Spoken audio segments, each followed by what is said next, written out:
നമസ്കാരം. പ്രവാസി മലയാളിയിലേക്ക് സ്വാഗതം. പ്രവാസികൾ പ്രതീക്ഷിച്ചത് തന്നെ സംഭവിച്ചു. ഇനി മുതൽ പ്രവാസികൾക്ക് ഗൾഫ് രാഷ്ട്രങ്ങളിൽ തൊഴിൽ ലഭിക്കുക കഠിനം തന്നെ. അത്തരത്തിൽ സ്വദേശവൽക്കരണ നയവുമായി മുൻപോട്ട് പോകുകയാണ് കുവൈറ്റ്. അതിന്റെ ആദ്യ സൂചനകൾ പുറത്തെത്തി. കുവൈറ്റും സൗദി അറേബ്യയുമാണ് സ്വദേശവൽക്കരണം ഏർപ്പെടുത്തുന്നതിൽ മുന്നിൽ നിന്നത്. എന്നാൽ കുവൈറ്റിൽ നിന്നും ഏറെ ദയനീയമായ വാർത്ത തന്നെ പുറത്തു വരുന്നുണ്ട്. അതായത് കുവൈറ്റിൽ മുനിസിപ്പാലിറ്റി ജോലികളിൽ സ്വദേശവൽക്കരണം നടപ്പിലാക്കുമെന്ന അധികൃതരുടെ പ്രഖ്യാപനം നടപ്പിലാക്കി തുടങ്ങിയതായി റിപ്പോർട്ട്. ഘട്ടം ഘട്ടമായാണ് ഓരോ തൊഴിൽ മേഖലകളിലും കുവൈറ്റ് സ്വദേശവൽക്കരണം നടപ്പിലാക്കാൻ തീരുമാനിച്ചത്. ഇതിന്റെ ഭാഗമായാണ് മുനിസിപ്പാലിറ്റിയിൽ ഇപ്പോൾ സ്വദേശവൽക്കരണം തുടങ്ങിയിട്ടുള്ളത്.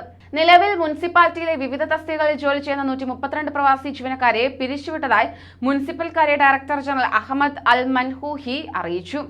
മുനിസിപ്പാലിറ്റി ജോലികളിൽ സമ്പൂർണ്ണ സ്വദേശവൽക്കരണം നടപ്പിലാക്കുന്നതിന്റെ ആദ്യഘട്ടമായാണ് നടപടി. മുനിസിപ്പാലിറ്റി ജോലികളിൽ നിന്ന് വിദേശികളെ ഒഴിവാക്കാനുള്ള തീരുമാനം കർശനമായി നടപ്പാക്കുമെന്നും നിലവിലുള്ള ജീവനക്കാരെ 3 ഘട്ടങ്ങളായി പിരിച്ചുവിടുമെന്നും കഴിഞ്ഞ ആഴ്ച മുനിസിപ്പൽ കാര്യമന്ത്രി ഡോക്ടർ റെന അൽ ഫാരിസ് വ്യക്തമാക്കിയിരുന്നു.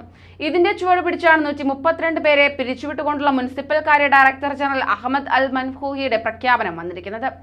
സ്വദേശവൽക്കരണത്തിന്റെ ഭാഗമായുള്ള രണ്ടാം ഘട്ട പിരിച്ചുവിടൽ 2023 ഫെബ്രുവരി 1 നടപ്പാക്കാനാണ് തീരുമാനം.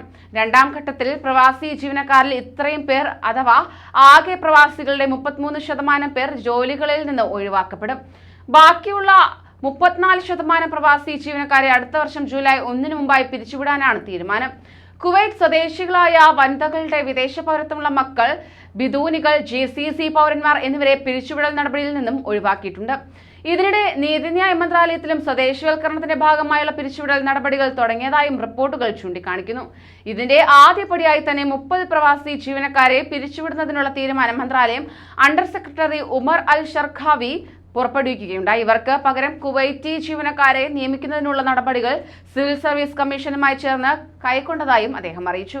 നീതിന്യായ മന്ത്രാലയത്തിൽ വിദേശികളെ ഒഴിവാക്കി പകരം സ്വദേശികൾക്ക് അവസരം നൽകുമെന്ന് നീതിന്യായ വകുപ്പ് മന്ത്രി ജമാൽ അൽ ജലാവി കഴിഞ്ഞ ദിവസം അറിയിച്ചിരുന്നു. കൂടുതൽ പ്രവാസി വാർത്തകൾക്കായി ഈ ചാനൽ സബ്സ്ക്രൈബ് ചെയ്യൂ.